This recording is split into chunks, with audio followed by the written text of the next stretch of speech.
Hello, everybody, and welcome to Quantum Leap Revisited, a show that we do once a week where we celebrate the classic Quantum Leap series that ran from 1989 to 1993, starring Scott Bakula and Dean Stockwell. And this week, we're going over the episode Glitter Rock. And as usual, I have this wonderful panel of gentlemen. I messed that up. Wonderful panel of gentlemen. I didn't sleep a lot last night. I have this wonderful panel of gentlemen. Starting with Ro, who is the co-founder of the Red 5 Network, which is a network of podcasters. He's also the host of the Sacrif Podcast, also known as the Sacrif Scuttlebutt Podcast, which you can find on Amazon, Apple, and Spotify. How's it going, Ro? It's going fantastic. Thanks for having me. I don't know, is it just me, or did Ro sound kind of like Mr. Roboto? Yep. I'll come back. I'll come back in. Okay. It's interesting, the robot. It's interesting. I just I suspect that Tex Roger. Well, he's one of those bots we keep hearing about on Twitter. For sure. Tex has a sensitive ear, so I want to make sure. Don't know what we got. Don't miss the roboto. Well, now I think it's fine. In any case, I hear you well now. How's it going, Ro? Fantastic. Glad to see you here as always. Next, we have Script Doctor. He is a seasoned veteran screenwriter. He has his own Patreon where he teaches screenwriting. He also has his own weekly show called Scripts on Saturdays, which is every Saturday at 7 p.m. Eastern. It's a show where he goes over screenplays that at some point or even now are being considered by big studios, in some cases even greenlit by big studios. He and a guest go over these screenplays, evaluate them, and give their thoughts on them. Great show if you haven't checked it out yet, and his channel is great, so you should subscribe to it. How's it going, Script?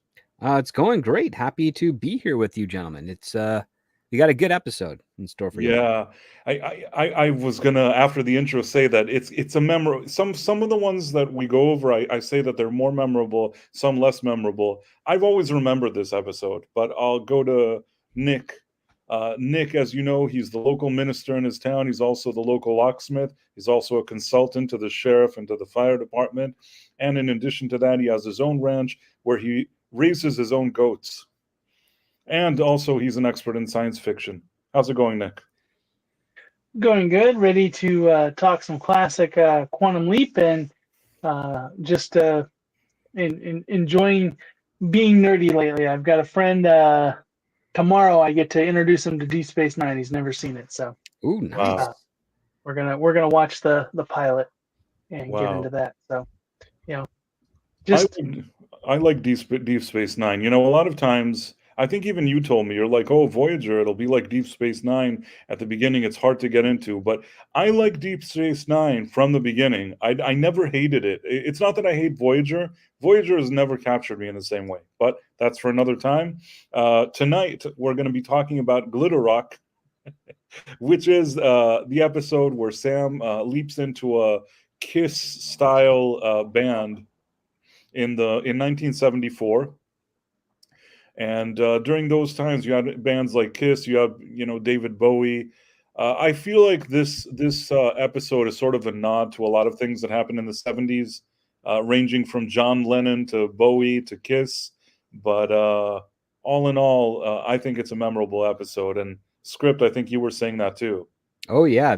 I mean, this is memorable because it's very much into the spectacular, but I mean, before we get into the spoiler part, this one kind of feels a little bit more like the season 2 stride of Quantum Leap in some parts, because there's a lot of density to what's going on around Sam in this story.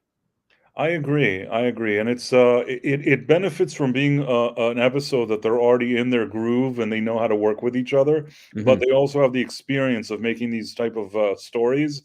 And you're right. This feels like something we may have seen in episode 2, like a good episode 2 episode, but at the same time, some polishing, that's a season 3 polish, if that makes sense. It's like the best of all worlds in a way. Yeah.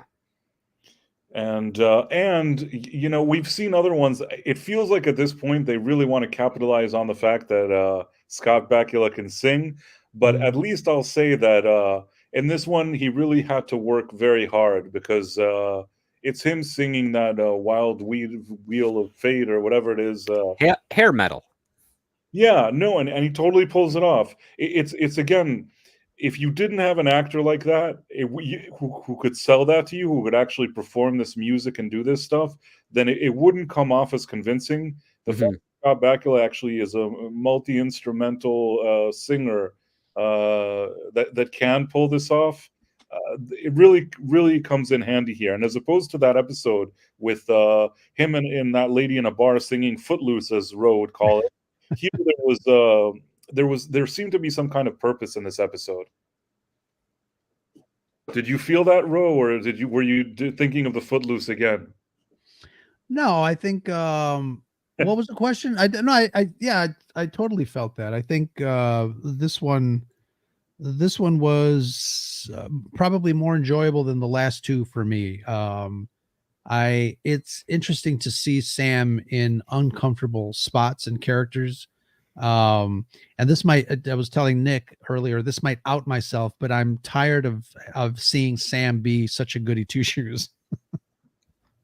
Right. And in this episode, come on, Sam, get some. Okay, there were two episodes that I felt have been difficult to see him to goody two shoes. One is the one with all the models. I don't know. You're walking around all the best models. They all like want to hang out with you, and you're like, oh, Al, I have to do what's right. And like that there's something about that kind of bothers just a standard male guy. Even though I like his Boy Scoutness, but sure. I could see how that would annoy somebody. The second case is like in this Glitter Rock thing when all the ladies want him, and there's that part that three ladies break into his room, and he's like, I have to get rid of them. And even Al's like, no, it's a fan sandwich. It's great. Yeah. So I'm going to be the odd man out because had Sam not been, I probably would have turned this episode off. Had he not been. The one, I'm not really a fan of like the hair metal and stuff. I went into this episode thinking I was gonna really dislike it. I was pleasantly surprised that I enjoyed it.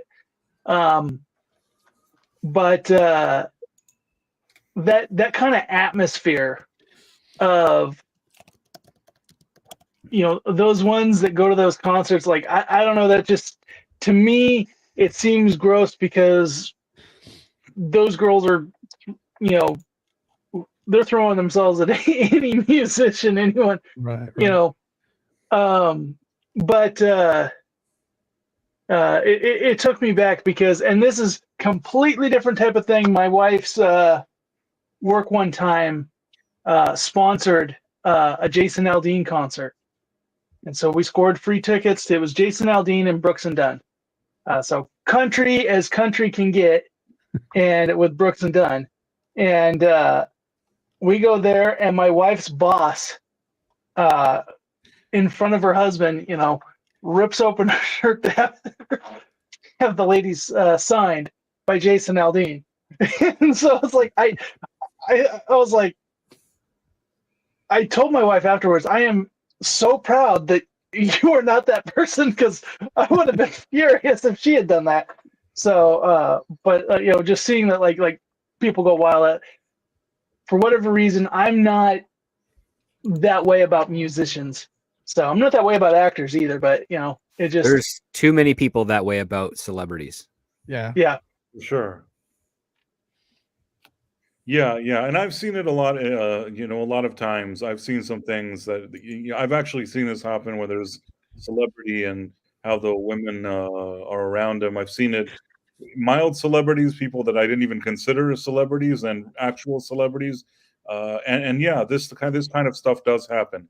But I will say the reason why I kind of feel like I understand Al here is because this was the 70s, and I think that things were, you know, there was very open, you know, the sexual revolution or whatever it is. I feel like, you know, in a situation like this, sometimes you got to go with the flow, you know. It's not that I'm Ron and I agree. I mean, it's not that I was looking for this. It's not that I did this. I'm imagining I'm Sam now. I've leaped into this guy, and all the ladies are all over me. I mean, yeah, I mean, it's part of he's a rock star. That's what's going on. I mean, he's not doing anything wrong. Like, you know, these ladies, that's what they like. It is technically consensual, so there's that. Right. I mean, And it does fall into the life, liberty, and pursuit of happiness aspect of the American dream. absolutely. It's in the Magna Carta. Right. When the founding fathers, wrote the Constitution. Did they write the Hey, Constitution? they definitely have their fair share of other sires. For sure. So In any case, yeah. So I think we can do a little bit of. We can share the screen. Did I share it already? no. Well, I should do that right now. Because I know. I'm waiting for it. Oh, we're all waiting for it. Oh, and then you have to tell me your sentence. Embiggen it. There you go. That is true. And then let me just do this. Okay. So we have leaped into some Right. sort of strange. We've leaped into some sort of show, and this is kind of funny because he has no idea what he's supposed to be doing, and if I was him, I Yeah. would just fake being drunk and like topple over. That'd be a story. Yeah. Because it was like, it would be believable. And it's like, but anything else is like, everybody's just going to be mad at him. right. Yeah. Of course, you could have a lot of fun with that as a writer because he's like, yeah, he fakes being drunk, topples over, and then everybody's like concerned after. It's like, did you get off the wagon? And you're like, it's like, you got off the wagon. We're taking you to AA. It's like, oh, no, I just woozy. But no, like this is crazy. Like he leaps into that. Yeah. He doesn't, and he doesn't know the song, the routine, anything. on top of that, he's got a double guitar. Those are really hard to play because there's two different sets of strings, two different sounds. Right. And it's just like when there was a sermon once and Nick said, hey, I know that feeling of suddenly leaping in and not knowing what it is that he's supposed to be doing. I can understand his confusion. With me, I would say that I'm trying to imagine myself. I don't know if some of you may know that back in the day, and this was a long time ago, I would perform with bands. And I'm thinking to myself suddenly being just on stage with even a band that I don't know. I don't know what they're playing and what I'm doing. It's really a lot of stress, especially to see everybody clapping. It could be very stressful. So I just think that this is funny. And, they just end the show, I think, right? Yeah. Yeah. Well, thankfully he's there. And then it's like the other guys, are we going to do my song finally tonight? Right. He says that in the dressing room. I think at this point they just leave and then there's some like fishy guy looking at them. I thought this was pretty well done that they're already kind of laying the groundwork. This guy seems like some kind of weird stalker. I love that he leaps in and he's like a rock star. It's such a great, I don't know, where was he? Well, he was in the brothel in Texas before and now he's here. I think Chris Rupenthal, wrote this episode. And who directed it? Some guy that I don't think Andy Cadiff. I don't remember seeing that name before, but or the director. I don't remember. Yeah, well, he's directed only this. I think is his second episode he directed. Yeah, I don't remember the name. He did So Help Me God from last season. Oh, okay. So then he arrives, and this is the part where Nick was talking about that. He's like, "Oh, you haven't performed my songs, have you?" And then he's like, "Well, he said something to him on stage, like, "Are you going to do it?" Ah, right. And then I think but he has no idea, like, no, not tonight or something like that. Like he has no idea what it is. He's just trying to get out of there. It's interesting. This young lady has stuff smeared all over her face, so she must be going from bass player to drummer to guitar player, collecting their lipstick or something, because she's very suspect there under his chin. Absolutely. That is kind of strange. And so Price, did I put my foot in my mouth earlier? Were you a hair rock band performer? No, I've never. First of all, I'm too young to be. I wasn't in that era. I couldn't have been. When I was performing, this thing was not in style to have this kind of whatever this hair Okay. is and the glam Because rock. I'm just envisioning the puppet with the white face and the No, there was no makeup whatsoever. I mean, it was just me the way I am. There was nothing. There was no gimmicks like that. I was. I was sort of post grunge performing. So at that, Okay. I think that people just wanted to see you as a regular person performing. It wasn't like, oh, put on all this makeup and weird dresses. I don't think people wanted that then. Maybe they want it now, but they didn't want it then when I was performing. Thankfully, because there's this whole scene. I don't think it's right for me. I also don't have that type of voice.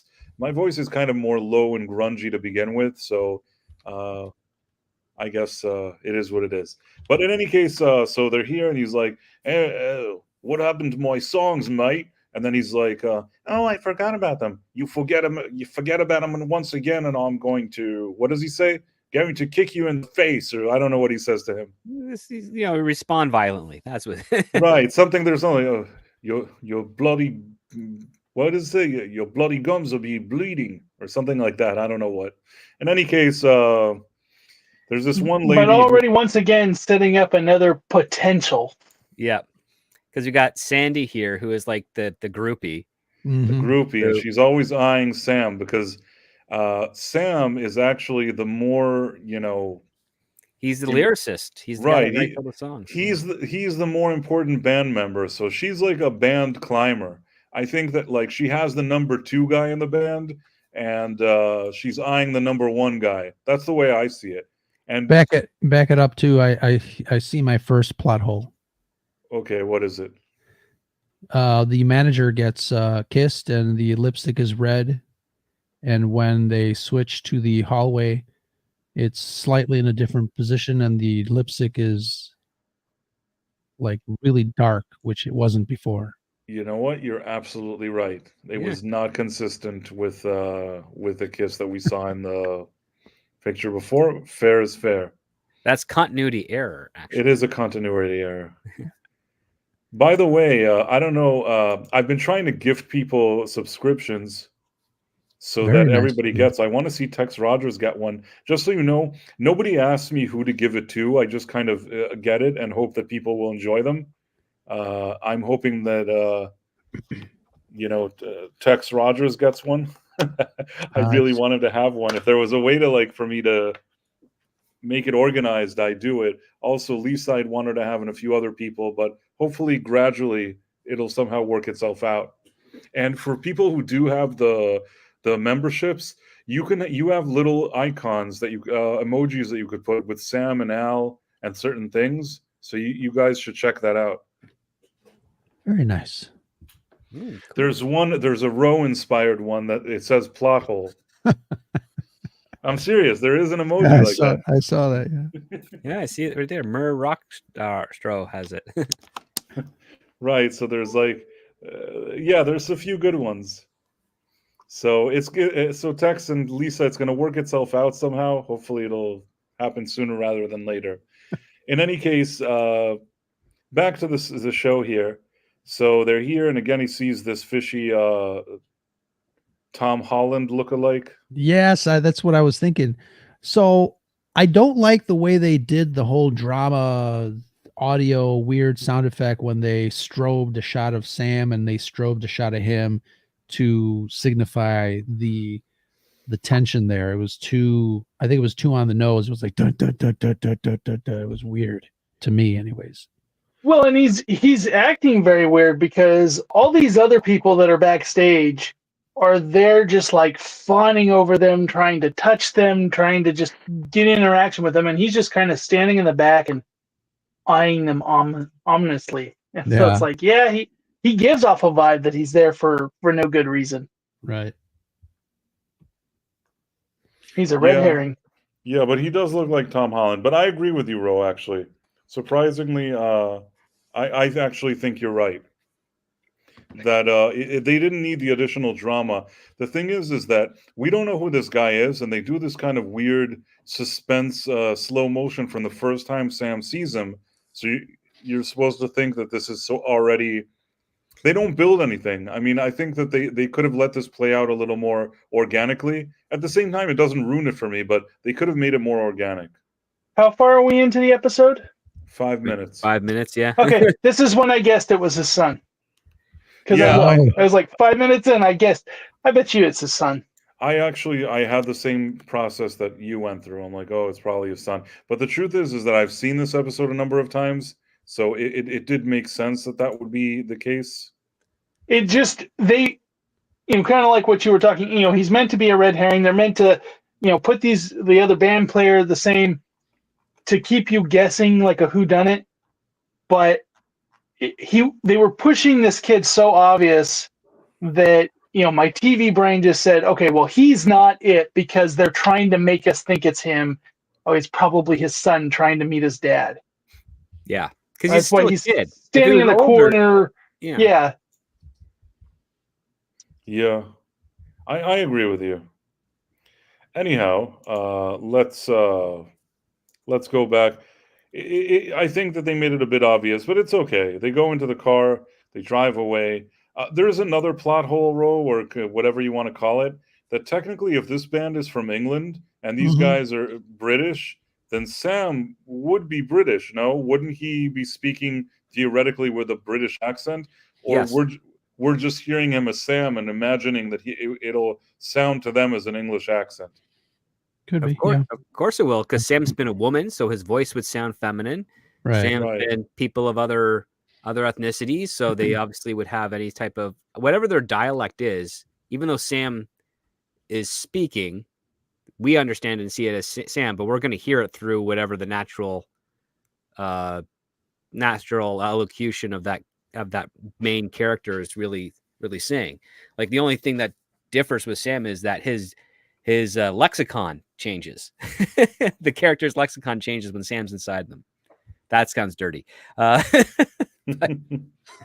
you get what we're talking about. Right. Yeah, I guess so.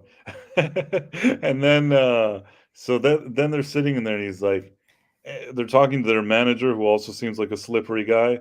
And then they're like, he's like, hey, is this the part? He's like, I want a Ferrari. Is that the part that he tells them that, or is it later?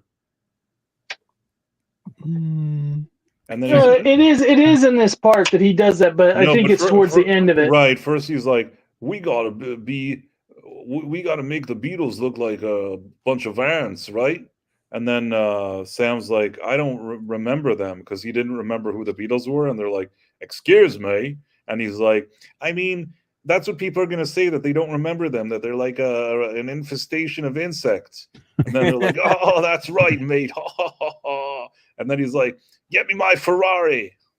Yeah.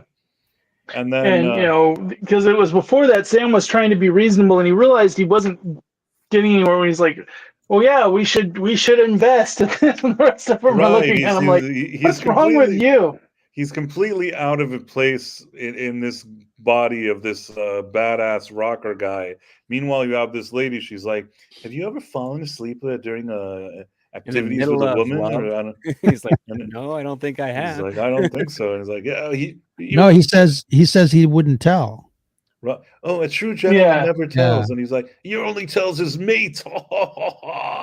That's like the guy on the left. Yeah. Well, that's Flash, who's the obnoxious one. But super obnoxious. I will say this: I always find it funny when I see movies and other depiction of celebrities like, hey, they got lots of money. I want to buy an expensive car for me to drive.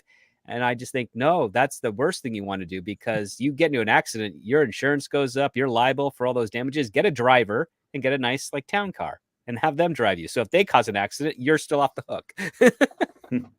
Yeah, this is one of those things that we see so many people, and people have this image that everybody who was ever famous at any point, but it's like, whether it's people who performed on TV shows, movies, musicians, ball players, it's like they make a ton of money, and it's just amazing how fast they blow it.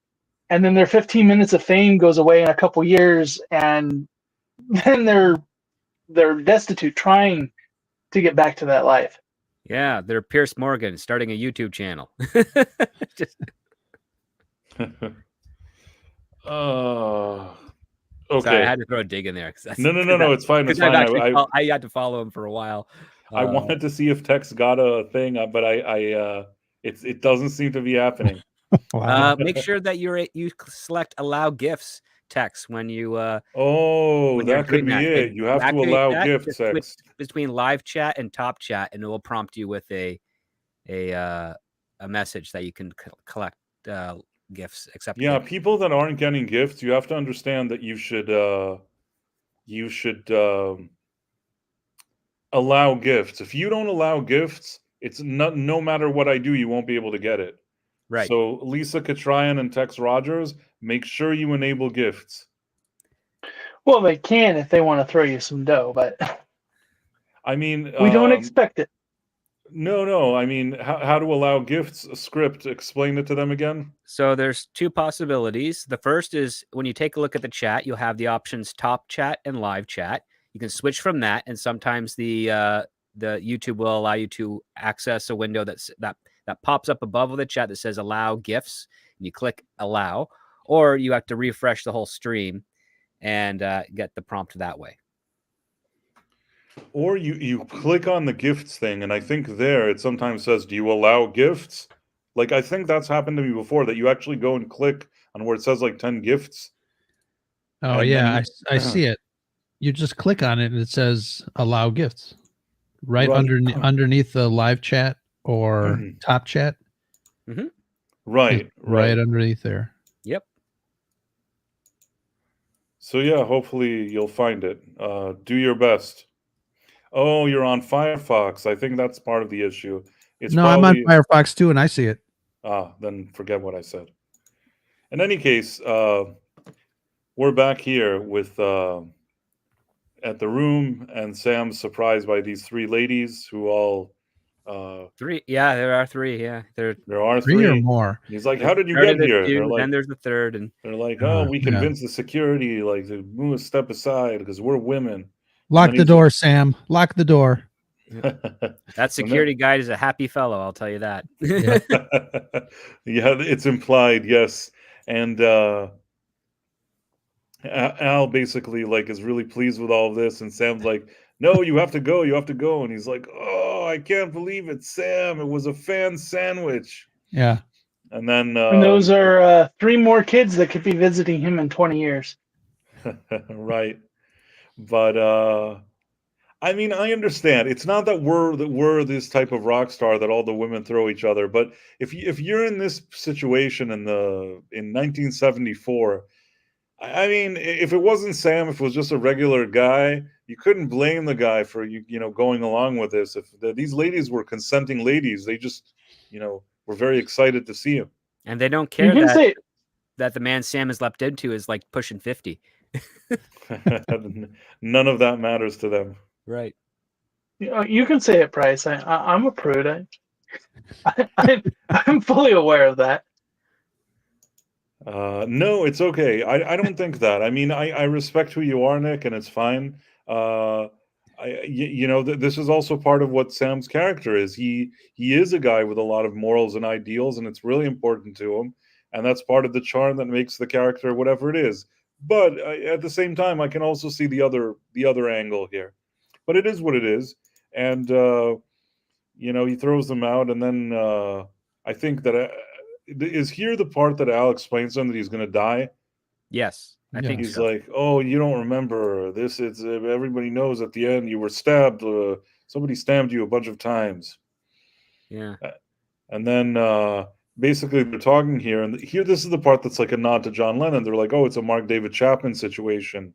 It's probably some lone nut that wanted to kill you." That's the theory, the working theory they're going with. Now Sam doesn't remember that name. Is it the Swiss cheese or? Yeah, it's a Swiss cheese. Okay. Because later he remembers the type of psychosis that has actually Ronald Reagan. With regards to the Ronald Reagan assassination attempt, right. And how that is actually something that's been spread exponentially over the last 10 years. that you can see on social media quite prevalently. Yeah. So yeah, like he's clearly, he still knows he has his, because Sam's like, well, you should know what type of crazy it is. You've got the PhDs. And he's like, oh yeah, this one. He just comes to him. Right. Yeah. Which is funny. Totally. And let me see for a second. So they're talking about this, and then there's something that he's like, yeah, these people they have a psychological thing with this like schizophrenic psychosis or whatever. And then this guy takes a picture, like they want you to really feel that this guy is the Mark David Chapman here, but they show him so many times from the beginning that I think that you really understand that this isn't the guy. And that's when that kicks in even earlier, that you're like, this has to be the guy's son, because why would they throw him in here? And not only that, why would they throw him into the obvious like war fatigue jacket? You know, just, oh yeah, we're gonna give him the camo green jacket, 1974. While everybody's just while the troops are being withdrawn from Vietnam and all that type of stuff, and have the Travis Bickle type of approach, because Taxi Driver is just around the corner, I think, if I'm not mistaken. This is going for a bunch of different things. Like, you know, it has a little Taxi Driver, it has a little, you know, Kiss, it has John Lennon, it has a little David Bowie, just a bunch of things that they threw together. But it's all right. I mean, it somehow works as its own thing, even though you could tell that there were influences. Here at this press conference, there's a report. Yeah, this kind of got to me, because like the reporter kept asking questions, and as much as maybe this isn't Sam's scene, because it's certainly not my scene, but I just feel like I would be better at acting out. Like he tries to give these like mild answers, and like these people are looking for him to be rowdy and kind of a little more wild. And like we saw in the car, he started to be able to do that. Like he was off his game at first, but then he kind of got into the mode, and I kept waiting this, but they kept going back to song lyrics, and I kept waiting. I thought it was going to be that the other guy wrote the song, and when he took credit for it and gave meaning to it, that the other guy was going to get like super mad at him. That's where I thought it was going to go, and then it didn't go there. Yeah, I think I kind of did too. But then I think I got distracted because the lyrics started to mean something to Sam. Right. Because of the time jumps. I thought and the that was lyrics pretty themselves cool. are pretty much describing his quantum leaping. So yeah.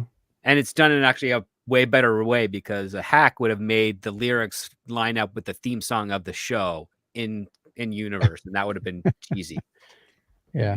At this point, I have to just step in and say one last time, I suspect that Lisa and Tex, you have not enabled gifts. That's my suspicion. Make of that what you will. I don't know what Firefox, I don't know what Google Chrome, but that's my theory. But when it comes to this reporter, I agree with you both. I like the fact, initially it just seemed like he was being pestering him with his stupid question, but once he started telling him about the lyric, and it really resembles his journey as a time traveler, I think that it was really nice to see Sam sort of give a very thoughtful opinion, and the reporter is kind of impressed because it sounds really interesting, but Sam actually was connected with these lyrics. So I thought that was cool.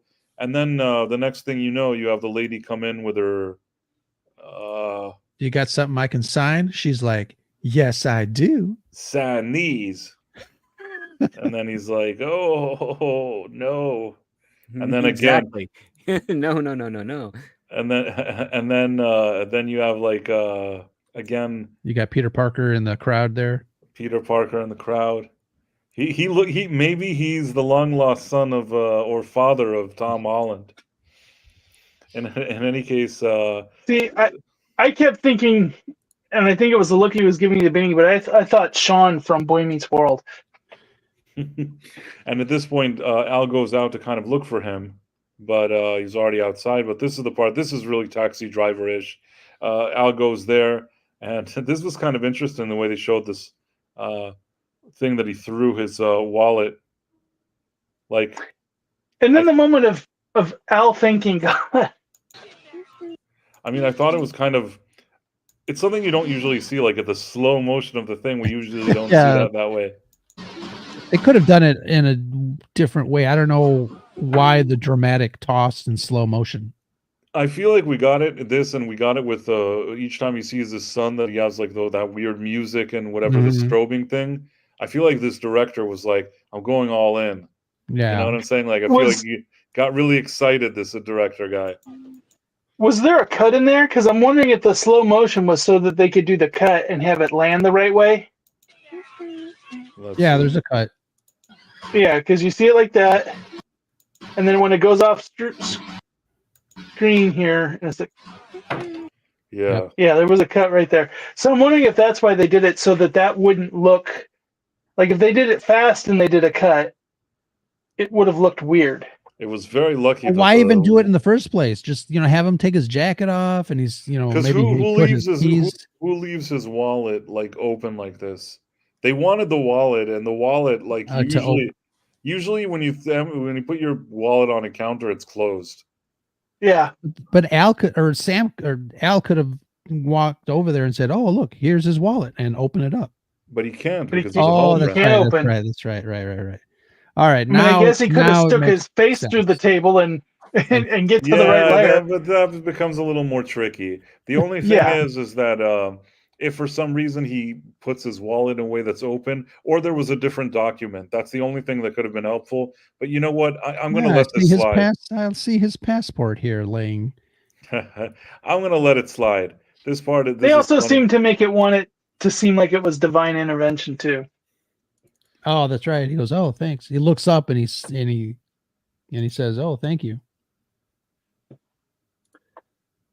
And then let me see for a second. You have Al coming back with information to him. He's like, "Well, his name is Philip Stillato, or I don't know what his name is. Philip Stillbert or something. What's the last name? I don't remember. It's Phil something. Philip, yeah. Philip Stillbart or something like that. Yeah. Stillbart, yeah, something. I was close. Gilbert. So he's like, well, he goes in and he got tossed around from a foster home. His mom died and doesn't have parents and blah, blah, blah, like some whole sob story. And then he's like, hey, some guy just called on the phone and he said that your escrow, your check for the escrow for the farm you ranch, or I don't know what he bought, it bounced. He's like, really? That's terrible. I'm going to have to look into it. And then he's like telling Al, it's difficult that instead of rehearsal, I have to learn all of this stuff, and my rehearsal is in front of 80,000 people. And meanwhile, they do their. This is one of the things that they've played it up at good at the beginning, but I think it was when they were doing the Footloose song. I made a comment during that rewatch stream that I would like to see Sam leap into an instrument that he doesn't already know and to have it be more and I feel like they went from him not knowing this to having a whole set pre-learned pretty quick, and it just didn't feel like I would have liked to have seen more struggle about that, because he's got to learn all these songs, both to play them and to sing them. And one of the things that I thought is like maybe Al could have set up something to give him like the artists do today, where he has a background track. There's a lot of things that could have happened, but I'll say this. They've established that Sam is like a multi-talented genius and that he can play instruments. So it's not a stretch to think that he could do that and he's like above any average person. He's supposed to be brilliant. At the same time, they're lucky because in real life, Scott Bakula, he may not be the brilliant physicist they say, but when it comes to actually grabbing a guitar and singing some tunes, that he could do. Yeah. So even though it doesn't maybe 100% make sense 100%, the fact that Scott Bakula can actually do it and it's him singing and doing this stuff, that really helps. It helps sell it to the audience. Yes, if you wanted to be nitpicky, you could say, well, it kind of fits a little too conveniently, but the fact that the actor actually knows how to do this kind of softens it. Yeah. Not only that, music and math are very intertwined. However, I do know many musicians that are terrible at math, but I do know many mathematicians that are actually pretty good at music. So Yeah, my thing is this is a very unique style of music, type of guitar, and it's not like he has to learn and perform one or two songs. He's going out on stage for a concert. He's got to learn a whole Set. portfolio of songs, Yeah. and that's, I guess I just would have liked to have seen a little more. They're spending so much time trying to make it a whodunit, but I would have liked to have seen more, just because that was something I recently commented on, that I would like to see that. I would like to see him go into an instrument he doesn't know, but because he's musically inclined, it gives him a leg up, but he still has to really work for it. There's a comment here from Tex Rogers before we go on, for us all. I noticed that last week's director is this week's writer. Is that common? I think we were saying last week that the guy may be directed because somebody ran away last minute script. Do you remember something like that? It was Chris Rubenthal. Right. Well, it's just either they didn't have one, or that specific writer, he is a staff writer, wanted to step up and do a directing episode. That is not uncommon. Writers who are staffed or a showrunner sometimes direct episodes of the shows they're producing. Sometimes actors who are working on the show direct shows that they're producing. There's no rule saying you can't do that. So yeah, a lot of the Star Treks did that constantly once they started getting into their own. Yeah. Jonathan Frakes, Brent Spiner, Gase McFadden, LeVar Burton, Patrick Stewart did a couple. You can tell when Patrick Stewart did a Star Trek because his Picard performance was the most boring out of all of them. Duncan McNeil, Leonard Nimoy. Yep.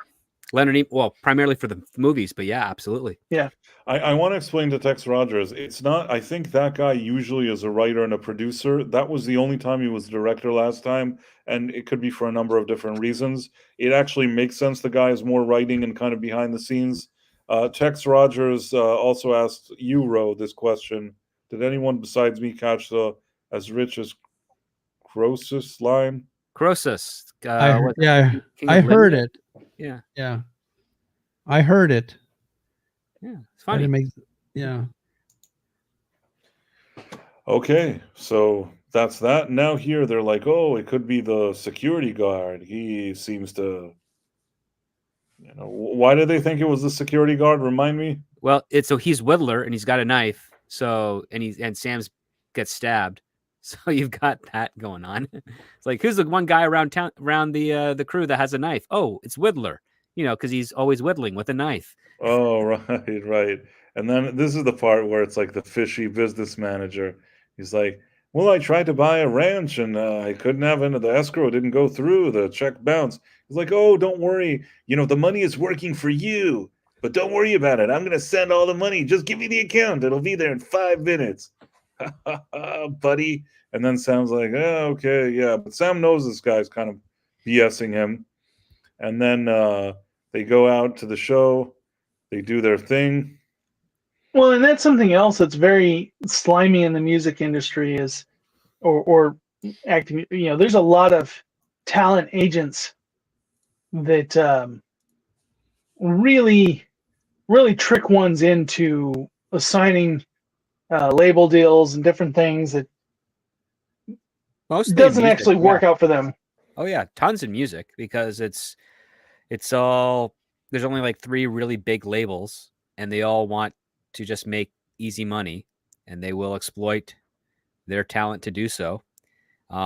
Kiss, which I think this episode is based off of, their manager swindled them out of millions and was you hear a lot of those kind of stories, especially in those older bands where the manager used to do a bunch of stuff like that. Yeah. Personally, Elvis. Yeah, Elvis. Personally, I've never been in a situation where I'm necessarily especially like this manager handling this type of touring band with this kind of money, and that it's all my responsibility. Never had that situation, but I will only say that not all managers act this way. Well, and I think a lot of it goes to most of these people start from nothing.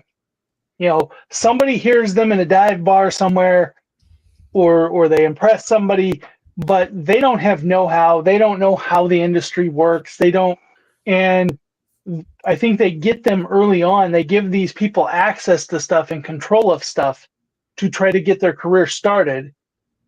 And then by the time they're famous and they should be thinking about these things, they realize they've kind of already lost control. They were already arguing about it in the car. Like, they're making all this money because, like, I want to buy a Ferrari. Like, why can't I? I'm making this money. Yeah. You're selling out to 80,000 seat theaters.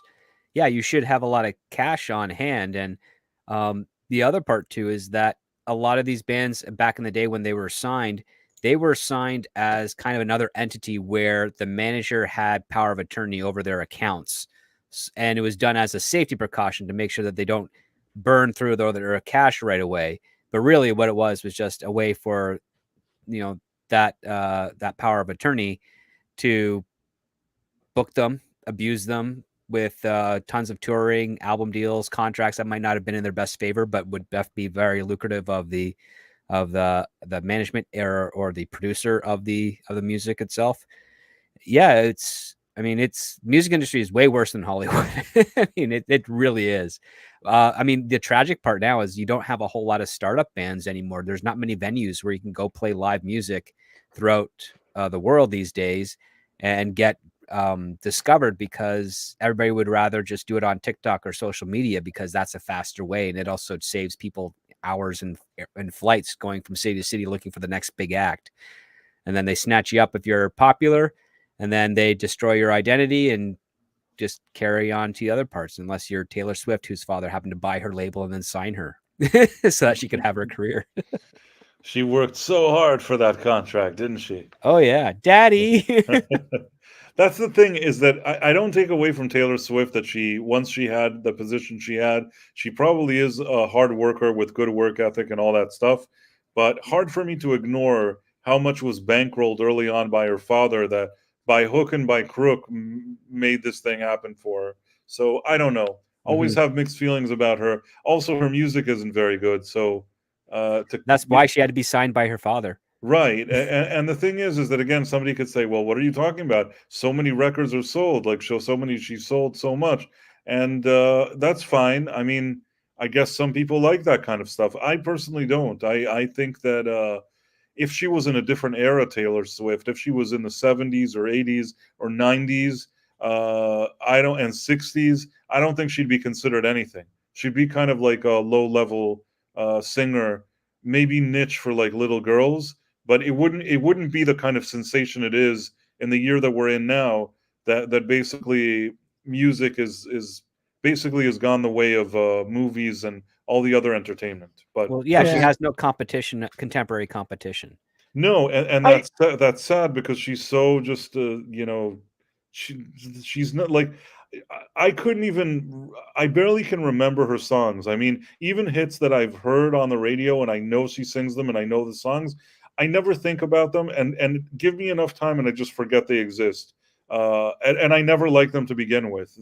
They're forgettable, cheesy, dumb. There's no depth. There's no edge. There's no character. It's just dumb shit. Sorry, I don't want to say a bad word. Nick, what were you going to say? Oh, I was going to say, it's funny because I hear her music a lot because my wife likes her. Both me and my daughter don't. My daughter's 8. But your daughter I liked her early stuff. Smart girl, smart young lady, Nick. I actually was, I really liked her early stuff when she was more hopeful. And she was doing more country there. It was pop country, but it was more country. And she was hopeful. But then when she got on this trend of, if I sing a song about every breakup, it's going to become a hit. And it's like, every time a guy dates her, it's like, okay, well, eventually you're going to be a song. It's like, so I just don't care for what her music is anymore.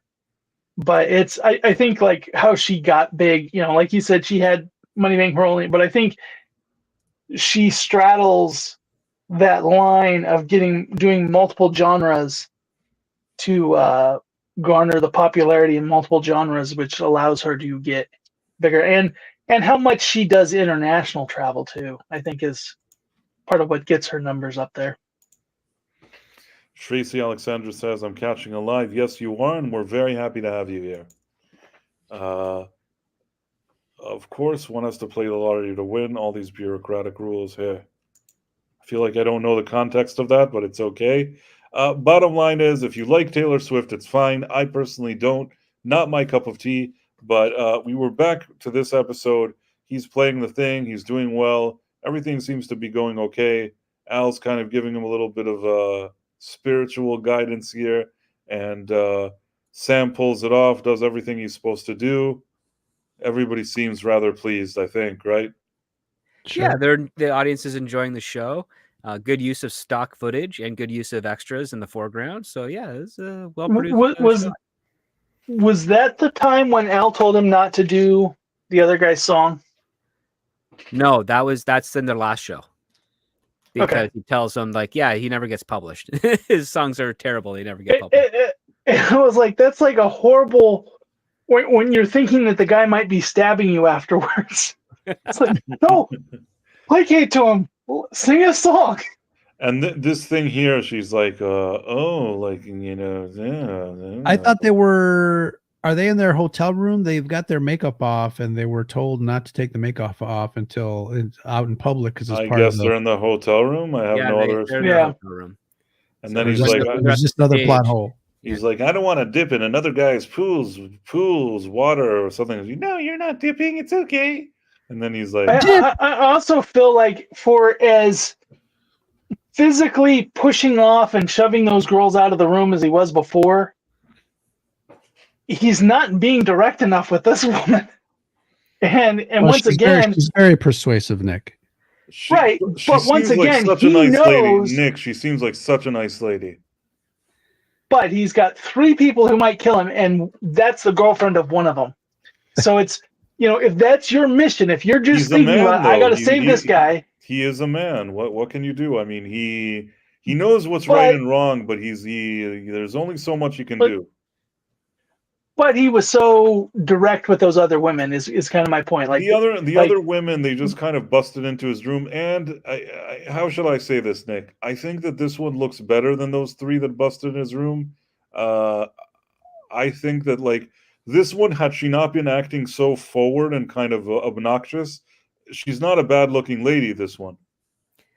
But she's playing a game of seduction as opposed to just trying to claw. Right, that's another thing. She's pressing on buttons of that men, if those buttons got pressed, it's not just somebody physically jumping on you in the middle of the night. This is like she's kind of toying. She's catering to his ego. There's a seduction thing going on. I agree with you, Script. That is an important factor. But at the end of the day, he doesn't want to engage in that. I actually understand this more than the 3 ladies, because in this case, you don't want to, start messing with your top person in your band's girlfriend, because that really does lead to problems. Yeah. There's bands that have broken up over things like this. And there's bands that have broken up when there is a girlfriend involved, but nobody wants to sleep with her. The Beatles. Yeah, the Beatles. There was a situation with I think Keith Richards and Brian Jones from the Rolling Stones. Didn't they have something where there was one girlfriend, another girlfriend, and the next thing you know, that guy is dead in a pool? I'm not saying that they had anything to do with him being dead in a pool. I'm just saying that was a strange situation, that whole thing. But it's best I don't say anything. Back to this thing, what we were looking at. So, they're at the party, and at this point, what's going on? They're trying to figure out. And then, the kid shows, Tom Holland's father shows up, and then he's like, did he find the knife in his pocket, or? Yes. Yeah. Okay. So he's like, I wasn't going to stab him. I just stole the costume. No, I know this and I know that. And then I just want to meet my dad. What? You're my dad. Did he already say here that he's his son? Yeah. Yep. Just wanted to meet my father. And then he's like, look, I don't want any money from you. My mom was in Omaha, Nebraska. Was it Omaha, She had Nebraska? your pictures all over the place. Pictures all over the place. She cried, said that, you had a thing. They had a thing one night.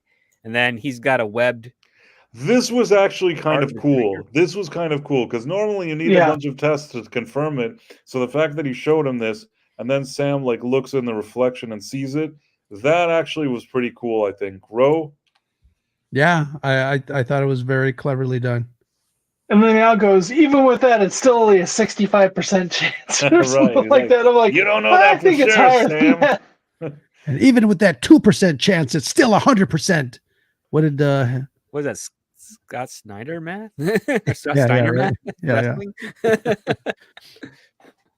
And then this is the part with the manager that he's like, oh, Sam. Well, this is where, at this point, Al has already told him that the manager's gets arrested for embezzlement late in the future. And so Sam decides to press him here, be like, hey, man, like, I want to buy this ranch and I want to know how our money's working. And he's like, well, stock markets go up and down, all those excuses. And Sam just kind of lets it slide, but lets him know that it's not cool, and kind of is the end of it. And then we get into this really funny part where Al gives him three certain suspects that are going to stab him, and Sam kind of makes fun of him for that, which I thought was funny because like, it's your kid, it's this guy, no, it's Flash. Yeah, and he's like, it's definitely him, unless it's him or him. Oh, Exactly. Here she is again. She really Right before doesn't. the show. Right, and then he's like, excuse me, mate. You better not be making moves on my girl. How dumb is he? It's like, dude, can you not see what's happening in front of you? She's literally trying to seduce another guy right in front of you. Why don't you just Right, it's not like the guy, Sam was jumping on her, but whatever. So they perform these tracks, they do this thing, and he says he's going to kill him too. Right. He says those words. I was like, I do like how Scott Bakula gets into this role. I like Scott Bakula. I like when he does this stuff. These are cool things that he does. Not gonna lie. Let me find part 2 of this wonderful thing. Oh, we lost Bro. We did? Yeah. He'll bump back. I'm trying to find something happened and I can't seem to find the rest of this episode. Hold on one second. Browse. It should have been here. Okay, give me a second.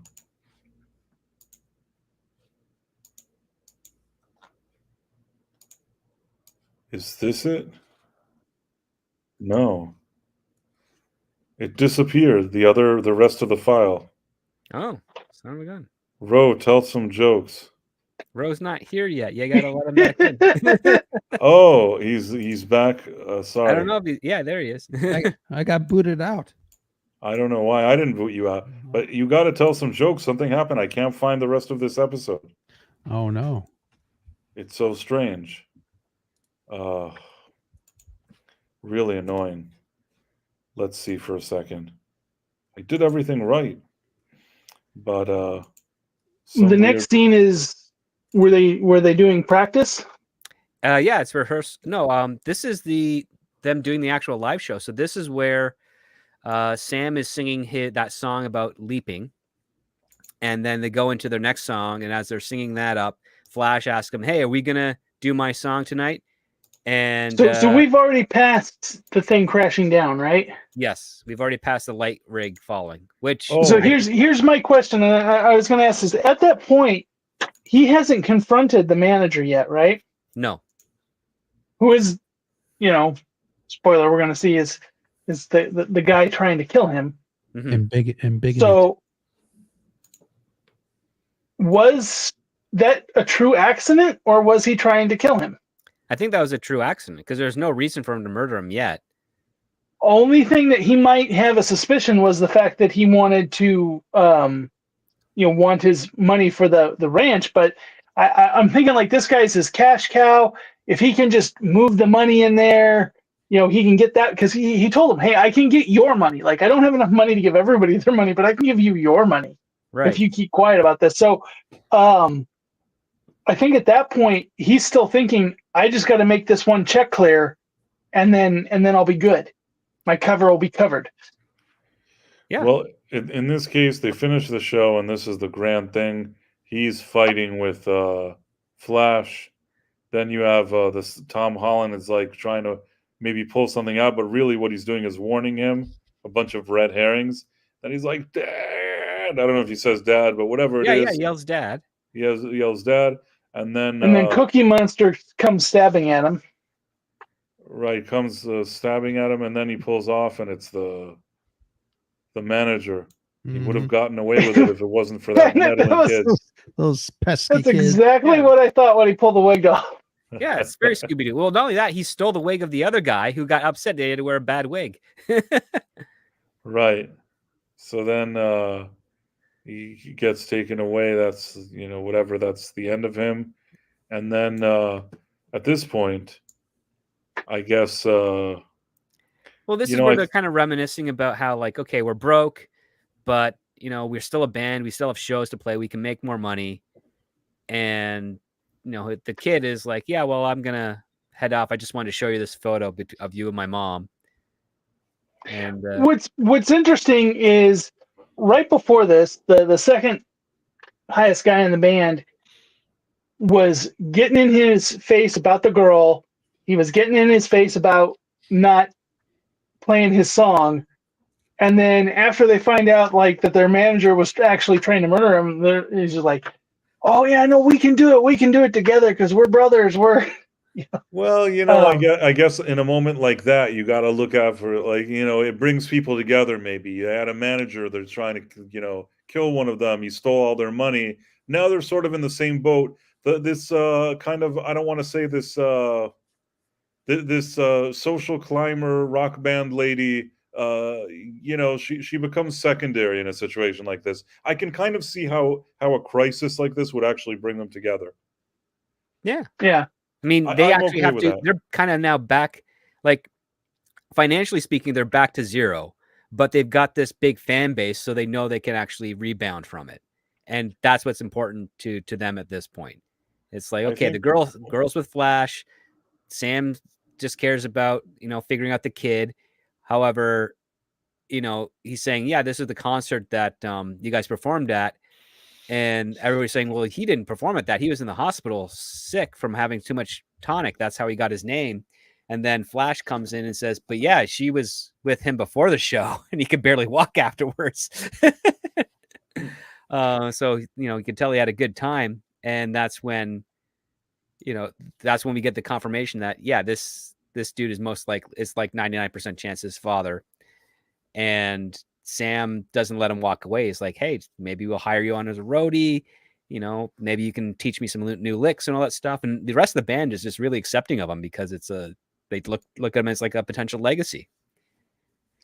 Yeah, I mean, in addition, also, again, there was a situation where he basically stopped the manager from killing, so the guys he got on their good side. The question is, wasn't there something that Al says that initially this kid doesn't do anything, and then they offer him this thing? When the other guy comes back into Sam's body, is going to still keep him around? Maybe. I mean this remember, is really if he goes dizzy, and the rest of the band is going to be like, yeah, what the heck? Did you drink too much after the show? This is your kid. We just went through the whole thing. Well, we've speculated about the stuff before about whether or not the people retain the memories of it, because otherwise, but then again, we had the one time when he was a criminal, and he's like, "You need to handcuff me before I leap." Yeah, no, I don't think hold they this gun on me. Memories, but they do have that disorientation, and then their life has changed, and they can go with it or they cannot. And if Sam's coming in to leap them, and it is being done by a higher power. It's not unreasonable to surmise that, yes, they're going to go with whatever direction Sam has left them in and follow it up that way. Because that's kind of what we have here with Al. He's like, yeah, these two guys, they have a relationship, and the son goes on to become one of the best solo rock musicians from London. So he knows that from Sam doing this hug, that when he leaps out, the guy that returns to his body is going to follow through with it. And this is one of the newer, one of the staples of the show that they've been doing after the first season and started midway the second, where they started saying, like, this is what's going to happen to them afterwards. So we know that the person's going to carry on in the direction that Sam has established for them. I don't know if I have the full context, but Lisa Katrine says that Scott looks pretty hot in the costume for the concert. He's just What context do you need there? She's just, yeah, really. she likes I don't this know. outfit. I maybe I don't need any context, but in any case, she said it, so I wanted to highlight the comment. Nice to see you, DJ Play Nice, and the Dead Man, and Matthew Marcillo. A lot of people popped in here today, which is always great. Back to this thing. Where was I? So he hugs him. They give him the thing. Hopefully the guy returns and he'll continue what Sam started. And then Sam is here. He's in a phone booth, and he's like a bounty hunter. Handcuffed to a woman. Yeah. Handcuffed to a woman, which, that's always a good thing, sort of. I like this actress too. I think I've seen her somewhere before. She plays Susan, the lesbian wife of Ross in Friends. Oh, okay. Oh. Ex-wife, that is, I guess, right? Right. Yeah. I actually forgot it was the same actress, but Yeah. I actually liked her better here than on Friends, honestly. She Well, looks Well, exactly yeah, as she's Homer. not meant to be likable on Friends. Right, I guess you're right. But in any case, we watched the full episode, and it's a fun episode. I think I personally I enjoyed what I saw here, and I like that there's a bit of a murder mystery that you're trying to stop, but it's also a cool setting. I like the 70s. I like Sam being in this situation. I like that Scott Bakula could do his singing. There's just a lot of things that work about this episode that really they give you the feeling that there is time traveling and he is in the 70s doing whatever he does. That's always important. What do you feel about it, Ro? Yeah, I liked it. Tiny little things that kind of annoyed me, but I think it was a good episode. I don't know. Really, quite a ringing endorsement there, Ro. It's closer to the recognizable format of the better Quantum Leap episodes. There's more going on. It's not the most basic single dimensional plot that feels like it's going to be you're just going to burn through it in like 20 minutes. This one felt like, oh, we got stages where we have a mystery. We've got Sam is now the one that has to save the person he's in, as opposed to being a person that has to save the other person around them. A lot of little red herrings that kind of threw you off at the beginning. I know some of the clues were obvious, as Nick guessed the whole plot in 5 minutes, but there was a lot of little things that kind of kept you guessing. I like this comment by Super Mario Brothers 3. It says, Price of Reason Live, Sam says being a rock star is worse than being a Chippendales dancer. So he remembers that. That was one of my favorite lines. Yeah, so he did actually remember it. Oh, yeah. I had more respect when I was a Chippendale dancer, I love Al's jacket in the episode. Yeah, a lot of people are saying how much they loved he had quite a few costume changes in this episode, I noticed. Yeah. The other thing that I enjoyed is during the final concert, Sam's not looking. I thought he was there for the purpose of kind of like showing Sam like what's the kind of rock star thing you need to do, but I just kind of like that Al was just kind of like on the stage dancing around too, with his air guitar. Yeah. Having fun at the concert. Ron Donafero says, I like that he has to save the guy he's in, and also the co-plot of figuring out about the money being embezzled. Yeah, it was good. It's always interesting when you're the one that you leapt into a person and that person is going to be killed. It adds another layer of responsibility. and suspense. Yeah.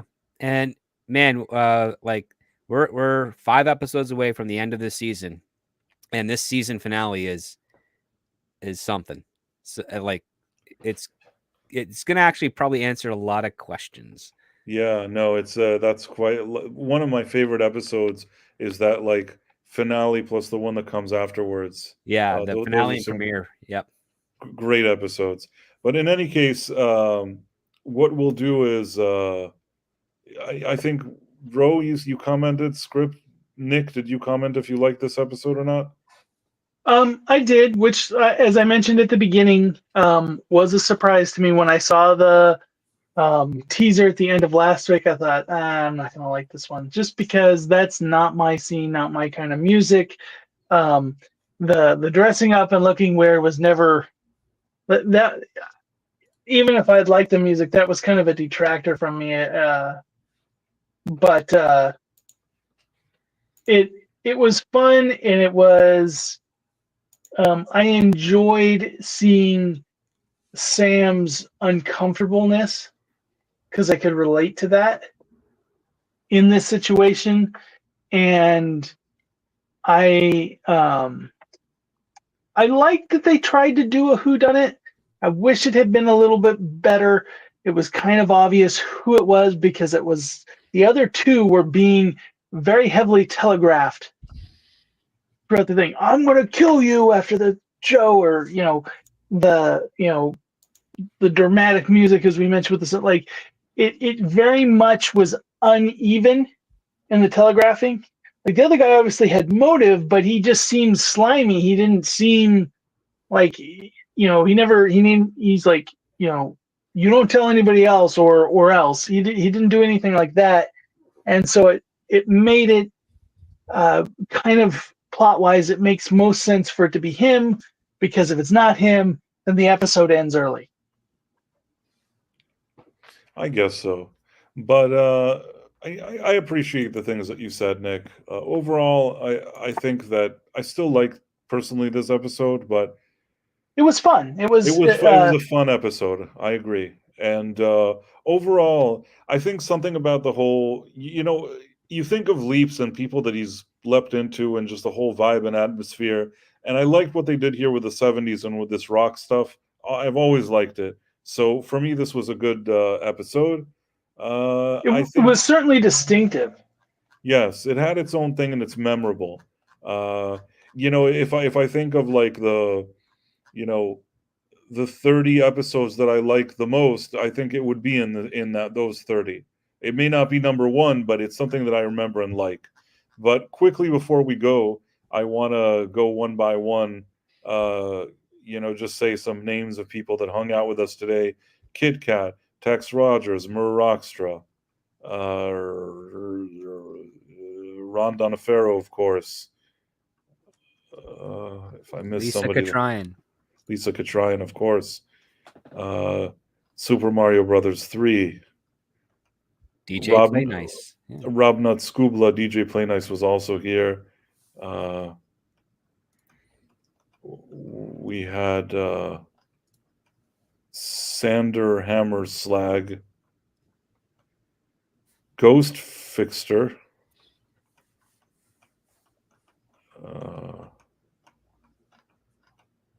If I was a serious person, I'd collect and make a list throughout the episode, but maybe I'm not as serious as I'd like. Not with that attitude. No, but it's hard while you're doing it to start going back and seeing who left the comments or whatever it is. Maybe over time I'll find a solution. Caleb Levine, the Dead Man. Let's see. Juan Carlos Gonzalez Jr. Thanks for hanging out with us. That's a serious name. Somebody with that name is a serious person. Karen Calderon. And I so hope I didn't forget. If I forget somebody, we do our best. Obviously, mistakes can happen, but I really make an effort. And Tracy Alexander, good to see you. I've seen you in our comments before after a show, but it was nice to see you here in person. So we were happy that you were here with us live as well. Especially Ro. I'm just saying that. Ro, just because he seemed kind of grumpy today, I put that on him. Matthew Marcillo.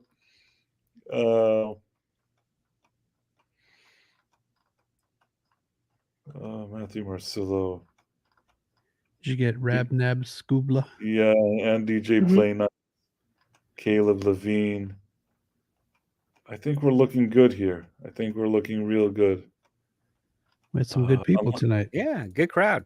Thank you very much for listening to us.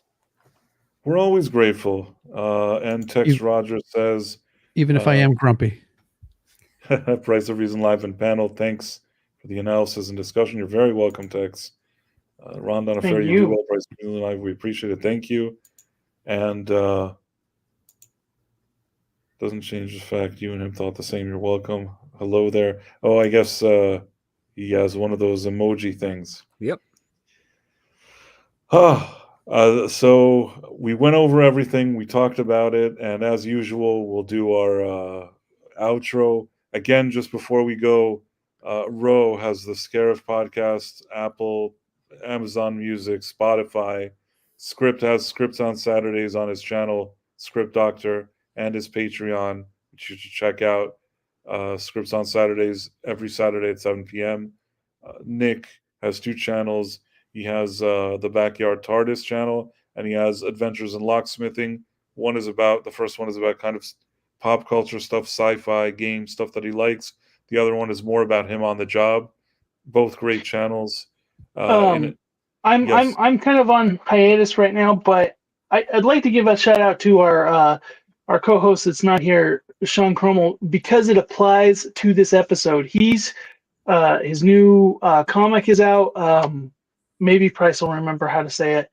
Crumbs smacked in the head, right? Right, yeah. Yep. But you go to Crumbs Comics. One of the things he offers is a custom cover. Obviously, that's at a higher price tag. And somebody specifically asked him to do his character dressed up as a hair metal band member. And so if you go onto his Twitter, the real Sean Krummel, you can see that artwork there where he's driven his sci-fi character on an alien planet dressed up in the hair metal. So if this is your thing, that's something else that you can check out. Yeah, I just put the link here in case people want to check it out. Sean would like to be here every time, but he works till very, very late hours these days. Sometimes he has some time, sometimes he has less time, and he's always welcome here, of course. He is a member of our team, but sometimes there's certain obligations in life, and we respect that as well. And I just thought since he had some artwork that was themed to this week's episode that he recently was posting on, we shout that out. Absolutely, and I put the link to his comics here, and it's been great as usual. I'm going to find our outro, and I'm going to play it, and this is us saying thank you to you and hoping to see you here next week, all of you. So I'm just looking for that outro. Okay. I'm such an awesome guy.